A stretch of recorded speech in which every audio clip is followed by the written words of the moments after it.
We asked a human and an AI to debate one of the most discussed topics today, LGBTQ. To keep things fair and engaging, 5 different AI models will judge each of their answers, scoring them based on logic, clarity, emotional impact, relevance, and originality. The debate begins with our first question. To the conservative human, can someone be born in the wrong body? The idea that someone can be born in the wrong body contradicts basic biological reality. Every cell in our bodies contains genetic markers, XX or XY chromosomes that determine our sex at conception. This isn't something we can change or ignore. Our bodies aren't just vessels we inhabit, they're fundamental to who we are.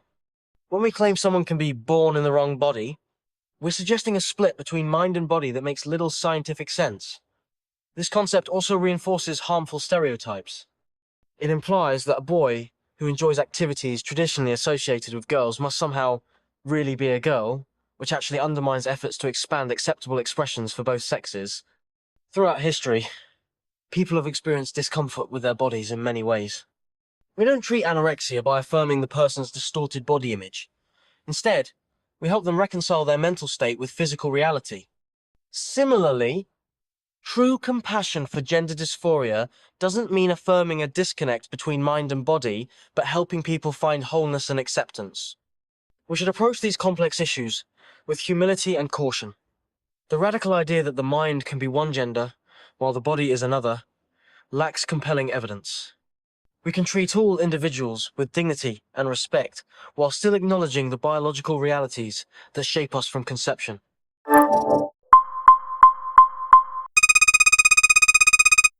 The question of being born in the wrong body involves both science and human experience.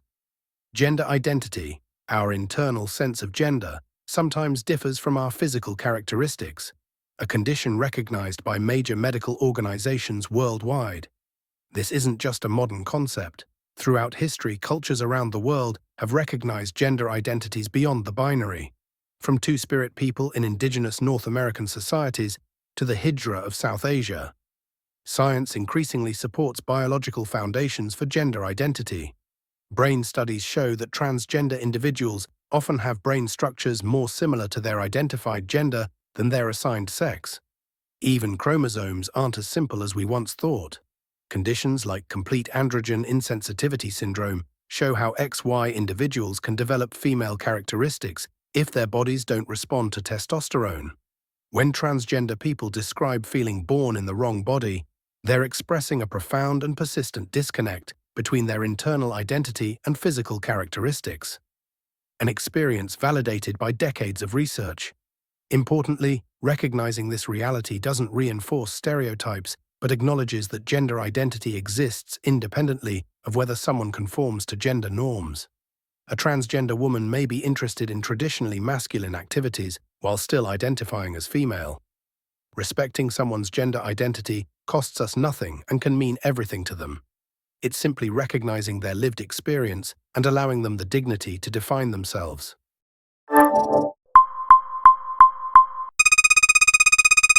Should trans women compete in women's sports?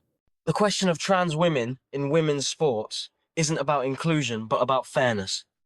Males who undergo puberty develop physical advantages that hormone therapy cannot fully eliminate, including greater bone density, different skeletal structure, larger lung capacity, and enhanced muscle memory. Scientific research shows that, even after testosterone suppression, trans women retain a 12 to 26% performance advantage over biological females across various sports. These aren't small differences, they're game-changing advantages. Look at real examples.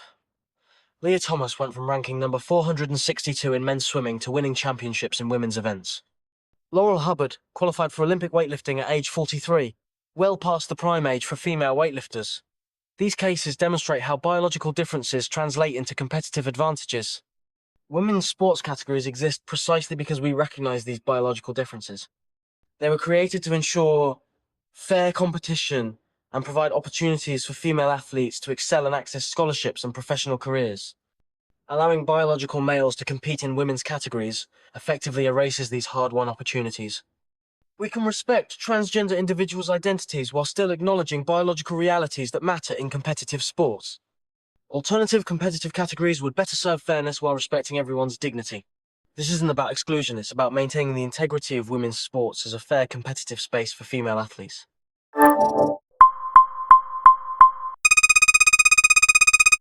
Athletic competition has never been about absolute physical equality. Sports celebrate human diversity while creating categories that promote meaningful competition. The question is where transgender women fit within this framework. After extensive scientific review, most sports governing bodies permit transgender women to compete in women's categories following hormone therapy that reduces testosterone to levels comparable to cisgender women. This approach recognizes that testosterone, the primary driver of male physical advantage, can be effectively regulated. Research by Dr. Joanna Harper shows that transgender women experience significant decreases in muscle mass, strength, and hemoglobin levels after hormone therapy, bringing these metrics into the female range. While some physical characteristics remain, these differences must be considered alongside the natural diversity that already exists among female athletes. Elite female athletes often possess exceptional genetic advantages, from unusual wingspan to higher than average testosterone levels. We celebrate these natural variations rather than excluding these women. Consistency requires applying similar principles to transgender women whose hormone levels have been medically regulated. Sports governing bodies continuously balance inclusion with competitive fairness, a process requiring nuance rather than blanket exclusions. Women's sports exist to provide meaningful competitive opportunities for women, and transgender women are women, experiencing the world as women and facing similar barriers and discrimination. True sporting values emphasize dignity, respect, and the right of all people to participate in community life through athletic competition.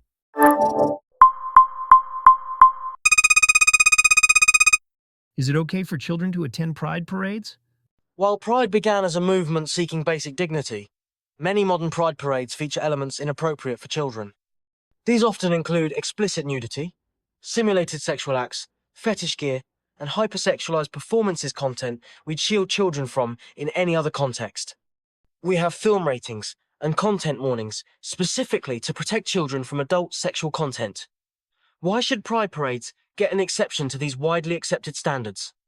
Developmental psychology tells us that children process information differently at different stages. Young children lack the framework to understand highly sexualized displays, and premature exposure to explicit adult sexuality can cause confusion and potentially disrupt healthy development. Perhaps most troubling is the message this sends, that children's introduction to LGBTQ individuals must be through sexuality rather than seeing the full humanity of these people. This hypersexualized framing actually undermines teaching children to respect everyone's dignity, regardless of orientation or identity. Even those who support LGBTQ rights should consider the developmental needs of children. A truly child-centered approach would create family-friendly events celebrating diversity without explicit sexual content events, where LGBTQ individuals are presented as complete human beings with diverse talents and contributions, not reduced to sexual beings performing adult themes inappropriate for young minds.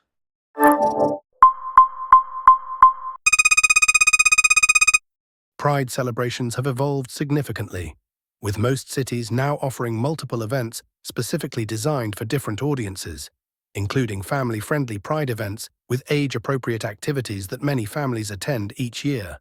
The characterization of Pride as uniformly hypersexualized misrepresents reality. While some aspects of some parades may include adult themes, many Pride events emphasize family inclusion and community building. Family Pride zones, daytime parades, and youth-centered activities create spaces where children can learn about diversity and inclusion in appropriate ways. Developmental psychologists note that children benefit from exposure to diverse family structures and identities from an early age. This exposure helps develop empathy, reduce prejudice, and prepare children for our diverse society. Children who understand differences early demonstrate greater social intelligence throughout development. For children who may themselves be questioning their identity or come from LGBTQ families, Pride offers crucial visibility and affirmation. For all children, appropriate participation teaches valuable lessons about respecting differences and celebrating community. Parents naturally serve as guides, selecting appropriate events and providing context, just as they do with other cultural celebrations or community events that may contain elements requiring explanation. Pride celebrates human dignity, equality, and the right to exist without persecution, values we should want children to embrace. When approached thoughtfully, Pride attendants can help raise children who understand and respect the full diversity of humanity.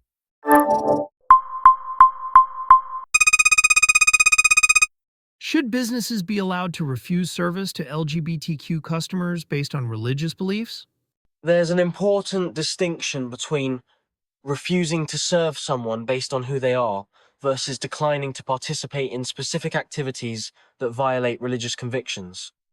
No one argues that businesses should refuse selling regular products to someone because of their orientation.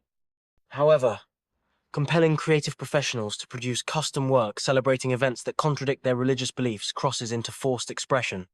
In the Masterpiece Cake Shop case, Jack Phillips served LGBTQ customers for any standard baked goods. He simply couldn't, in good conscience, create a custom wedding cake celebrating a same-sex marriage that contradicted his religious beliefs about marriage. Similarly, a Muslim artist shouldn't be forced to create art celebrating Easter, nor should a gay designer be compelled to create materials for an anti-gay organization.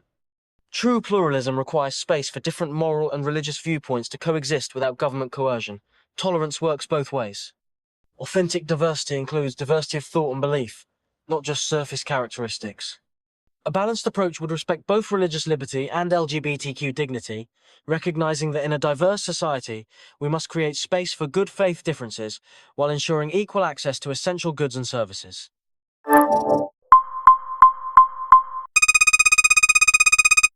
The balance between religious liberty and equal access to public services has been addressed throughout our legal history. The Civil Rights Act established that businesses open to the public cannot discriminate against customers based on protected characteristics, recognizing that allowing such discrimination creates second-class citizenship. Religious liberty is certainly a fundamental right, but as Justice Scalia wrote, it has never entitled individuals to become a law unto themselves. When businesses choose to enter the commercial marketplace, they accept regulations designed to ensure equal access for all citizens. The distinction between identity-based discrimination and objection to specific messages becomes problematic in practice.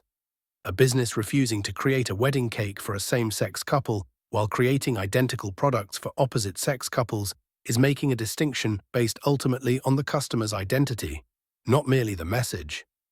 As Justice Ginsburg noted, when a couple contacts a bakery for a wedding cake, the product they are seeking is a cake celebrating their wedding, not a cake celebrating heterosexual or same-sex weddings. Religious freedom remains protected through institutional religious exemptions, but commercial businesses face different standards. Religious organizations can maintain their doctrinal standards, but public accommodations have historically been required to serve all customers equally. Democracy depends on ensuring all citizens can participate equally in civic and economic life without facing exclusion based on who they are. A society that allows businesses to turn people away based on identity characteristics creates a patchwork of access that undermines equal citizenship.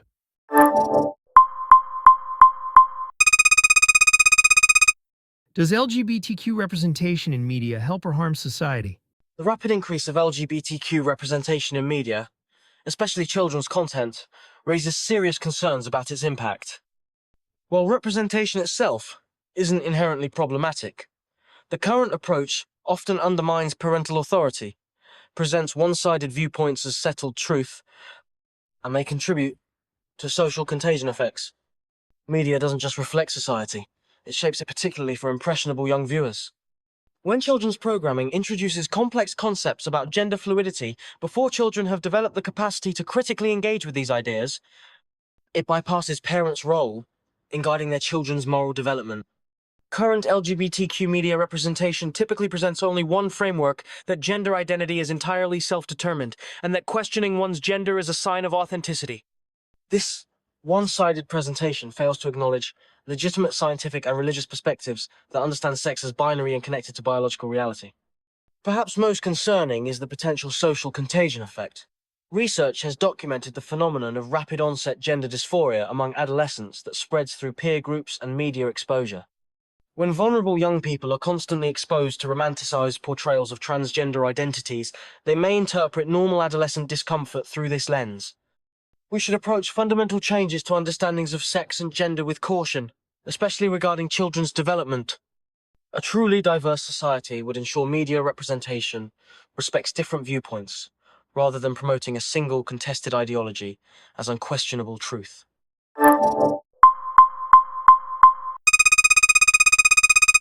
LGBTQ representation in media strengthens society by reflecting human diversity, reducing harmful isolation, and fostering greater understanding across communities. The evidence for these positive impacts is substantial. For LGBTQ individuals, particularly youth, media representation provides critical validation that counteracts dangerous isolation. Research by the Trevor Project shows that LGBTQ youth who report seeing positive representation experience significantly lower rates of suicide attempts and depression. These aren't theoretical benefits, but measurable improvements in well-being. Media representation also benefits broader society by expanding understanding. Well-established research demonstrates that exposure to diverse groups through media reduces prejudice even without direct interpersonal contact. A 2019 study found that exposure to transgender characters significantly improved attitudes toward transgender individuals across political and religious backgrounds. The characterization of LGBTQ representation as ideologically biased misunderstands its diversity. LGBTQ characters span the political spectrum and religious backgrounds, from conservative characters to religiously devout ones. This reflects reality. LGBTQ individuals exist within all communities and worldviews. The social contagion hypothesis regarding transgender identity has been substantially challenged by peer-reviewed research. Major medical organizations have found that media representation doesn't create LGBTQ identities, but provides language for individuals already experiencing these feelings. The historical presence of LGBTQ individuals across cultures lacking any media representation proves these identities aren't created by exposure. Media representation helps society recognize the humanity and dignity of all its members, strengthening our collective bonds by ensuring no person must hide their authentic self to participate fully in community life.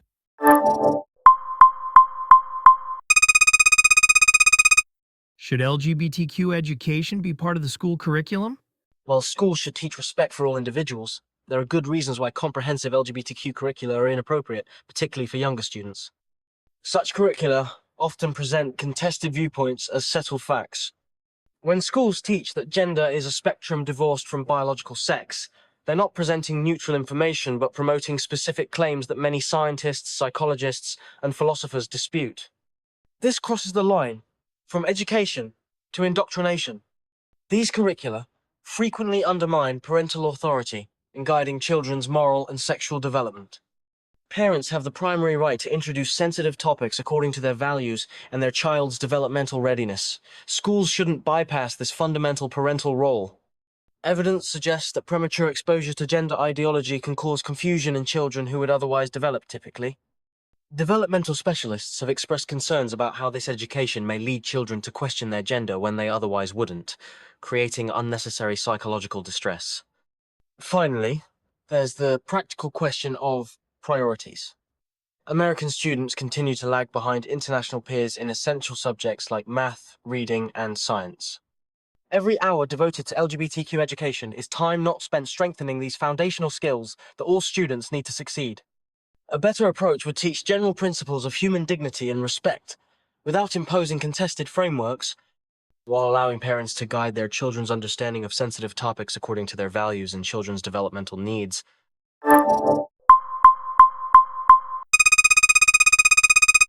Education evolves to reflect our understanding of human diversity and prepare students for the world they'll navigate. LGBTQ inclusive education serves multiple functions that benefit all students while respecting our diverse society. First, inclusive education provides vital health and safety information. Research consistently shows that LGBTQ inclusive health education reduces risky behaviors, and improves outcomes for all students. When students receive accurate, age-appropriate information about gender and sexuality alongside other health topics, they make better informed decisions. The American Academy of Pediatrics identifies comprehensive education as key for addressing the higher suicide rates among LGBTQ youth. Second, inclusive education reflects historical reality. LGBTQ individuals have existed throughout history, making significant contributions in science, literature, politics, and the arts. From Alan Turing's work in computer science to Bayard Rustin's organization of the March on Washington, teaching this history presents factual information, just as we teach about diverse religious perspectives without requiring students to adopt any particular faith. Third, age-appropriate LGBTQ inclusive education builds critical thinking. Well-designed curricula present various perspectives while encouraging students to thoughtfully engage with complex ideas. A core purpose of education. Research demonstrates that inclusive education benefits all students by reducing bullying, improving school climate, and increasing academic performance across the student body. Rather than undermining educational quality, inclusion enhances it by creating environments where all students can focus on learning. Education in a democratic society must develop students' capacity for recognizing the equal dignity of all persons, a goal that inclusive education directly serves.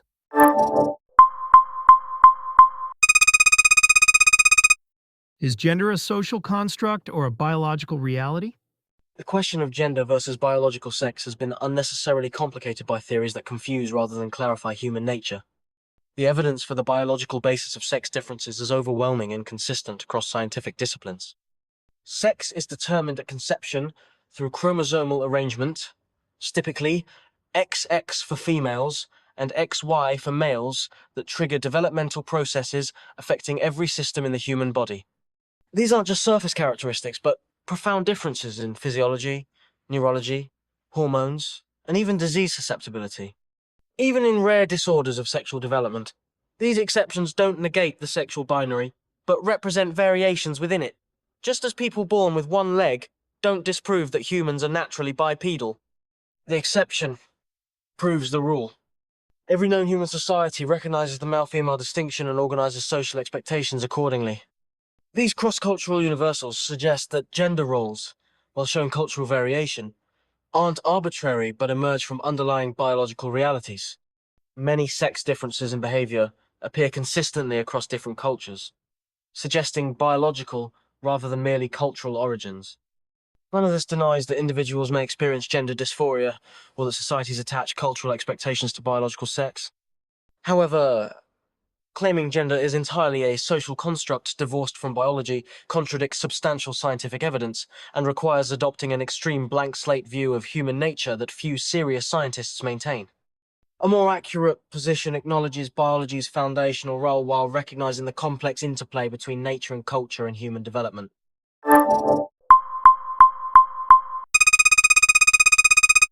The relationship between gender and biology involves both natural science and human experience.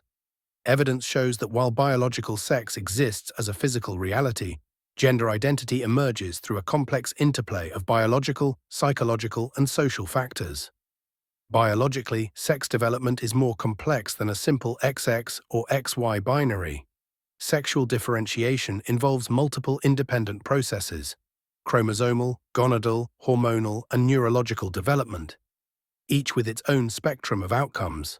Approximately 1.7% of people are born with intersex traits, comparable to the percentage of people with red hair. Neurological research provides evidence for biological influences on gender identity. Studies have identified brain structures in transgender individuals that more closely resemble their identified gender than their assigned sex. This suggests gender identity has neurobiological components that develop independently from external physical characteristics. Anthropological research has documented over 150 cultures throughout history with recognized gender categories beyond the binary, including the Hijra of South Asia and Two-Spirit people in indigenous North American cultures. These consistent cross-cultural patterns suggest diverse gender identities represent natural human variation, rather than modern invention. Major medical and scientific organizations recognize that gender identity has both biological and social components. As Dr. Joshua Safer of Mount Sinai summarizes, the current state of science is that there are contributions of biology to gender identity. The evidence supports understanding gender as neither purely biological determinism nor arbitrary social construction, but as a complex phenomenon with both natural and cultural dimensions.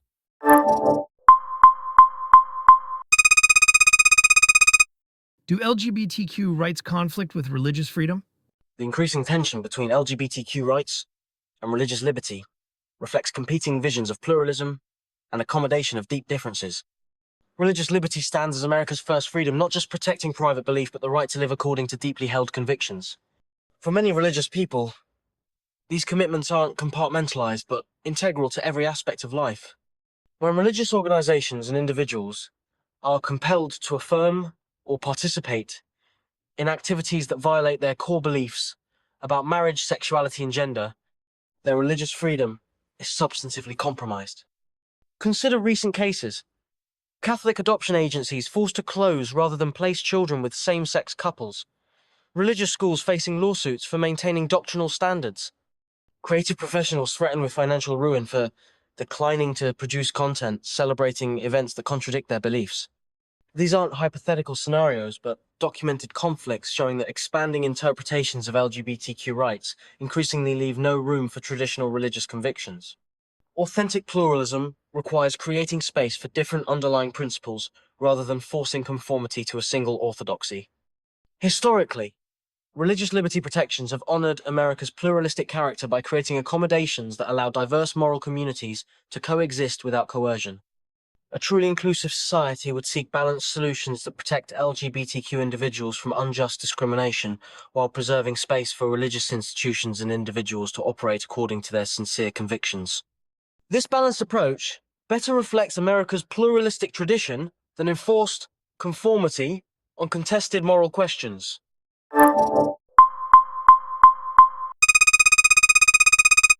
The relationship between religious freedom and LGBTQ rights requires nuanced analysis rather than presuming inevitable conflict. Both religious liberty and protection from discrimination serve vital functions in a democratic society, and our legal tradition offers frameworks for balancing these important interests. Religious freedom in America has always been robust, but never absolute. As Justice Scalia wrote, laws that are neutral and generally applicable may impact religious practice when they serve compelling state interests.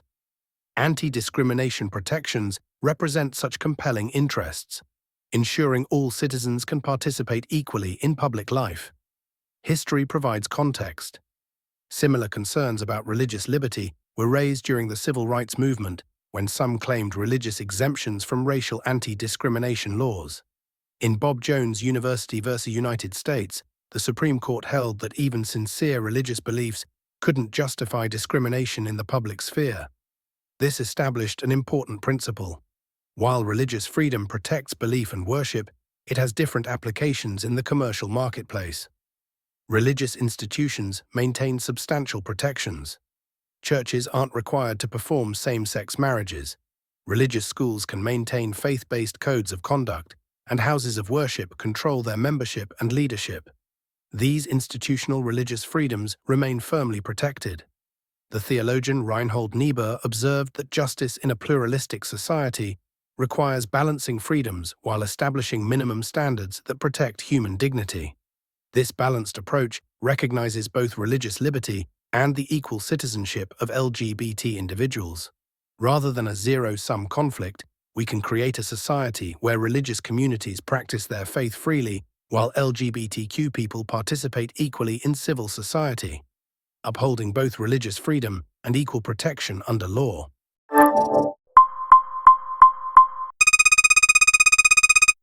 Are gender-affirming treatments ethical for minors? The rush to provide gender-affirming treatments to minors raises serious ethical concerns about informed consent, developmental readiness, and the rapidly changing evidence base. We're conducting what Dr. Marcy Bowers, a transgender surgeon herself, has called an uncontrolled experiment on children. Children and adolescents have developing brains that struggle with long-term risk assessment. This is why we have age restrictions on voting, smoking, and other consequential decisions. Yet, some advocate allowing these same developing minds to make permanent, life-altering medical decisions. How can a 14-year-old possibly understand the implications of fertility loss or sexual function impairment decades later? The evidence base for these interventions in minors is shockingly thin. Countries with the most robust healthcare systems, Sweden, Finland, the UK, have reviewed the evidence and sharply restricted these treatments for minors after finding the risks outweigh documented benefits. Sweden's Karolinska Institute, a pioneer in transgender medicine, concluded the evidence base was too weak to justify these treatments for minors. Studies show that roughly 60 to 90% of children with gender dysphoria will reconcile with their biological sex after puberty if not medicalized. However, virtually 100% of children placed on puberty blockers proceed to cross-sex hormones, suggesting these aren't pause buttons, but the start of a medical pathway with lifelong consequences. Compassion requires caution, not ideologically driven experimentation. A prudent approach would focus on supportive, exploratory therapy to address underlying issues while allowing natural development to occur, reserving irreversible medical interventions for fully developed adults who can truly provide informed consent.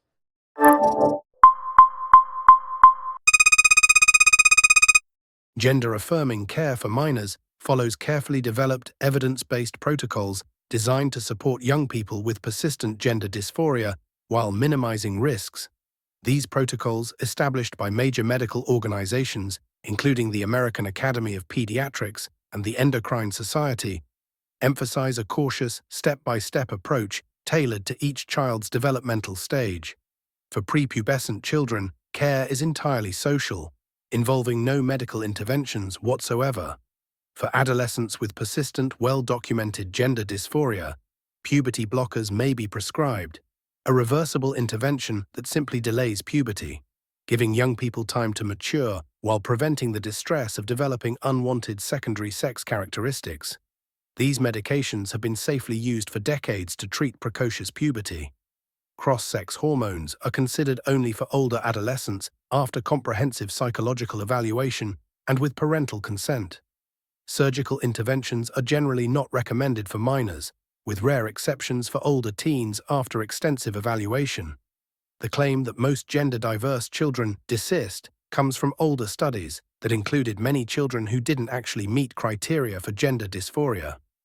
More recent research shows that young people with persistent, consistent gender dysphoria rarely revert to identifying with their birth sex. The consequences of withholding care are well documented. Research consistently shows that transgender youth denied appropriate support experience dramatically higher rates of depression, anxiety, and suicidality. A 2020 study in pediatrics found that access to puberty blockers significantly reduced suicide risk. Medical ethics requires weighing both action and inaction risks. Comprehensive reviews by medical organizations worldwide have concluded that the benefits of carefully implemented gender-affirming care outweigh the risks. This approach balances caution with compassion, providing age-appropriate support while respecting the dignity and agency of young people and their families.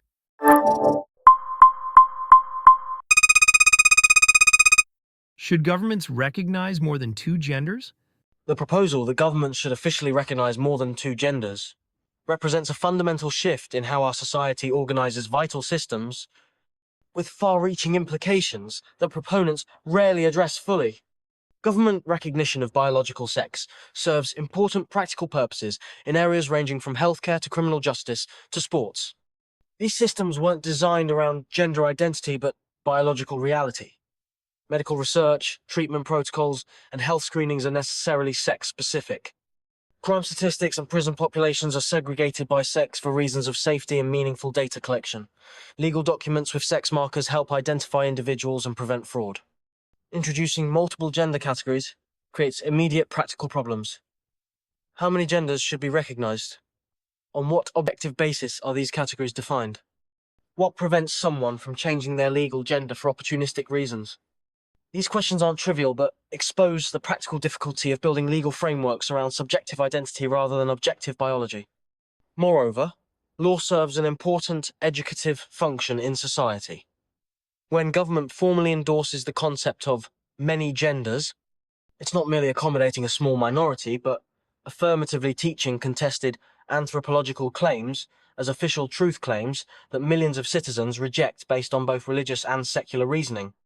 While compassion demands treating all individuals with dignity, this doesn't require abandoning biological reality in our legal frameworks. We can accommodate the rare cases of individuals with disorders of sexual development through specific policies without fundamentally redefining sex for the entire population. A more balanced approach would maintain biological sex as the legal standard while finding reasonable accommodations for those with gender dysphoria upholding reality while respecting individual dignity.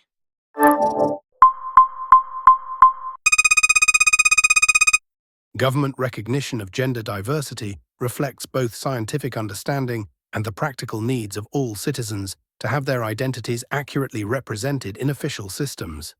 This recognition improves public health outcomes, reduces discrimination, and aligns legal frameworks with lived reality. Scientifically, the binary model of sex and gender has been superseded by more nuanced understanding. Beyond the estimated 1.7% of people with intersex traits, research in neurobiology, endocrinology, and psychology confirms that gender exists on a spectrum. Legal systems evolve to reflect scientific progress, just as we've updated laws based on advances in DNA evidence or mental health understanding. Practically, numerous countries including Canada, Australia, New Zealand, India, Nepal, and several European nations have successfully implemented third gender or non-binary recognition. These systems function smoothly while providing crucial protections for citizens who previously faced discrimination when their identification documents contradicted their appearance and identity. Government recognition of gender diversity improves public health by ensuring accurate data collection and appropriate care. When healthcare systems acknowledge gender diversity, they can better address specific health needs and reduce disparities. Proper recognition also reduces documented harms from misgendering, including increased rates of depression, anxiety, and suicide. This isn't about special treatment, but equal treatment. Ensuring all citizens can access government services, travel safely, and participate in civic life with identification that accurately reflects their identity. The administrative adjustments required are minimal compared to the significant benefits for affected individuals. Citizens with diverse gender identities pay taxes, serve in the military, and contribute to society. Government recognition simply acknowledges their existence and dignity, a fundamental purpose of good governance in a diverse society committed to equal protection under law.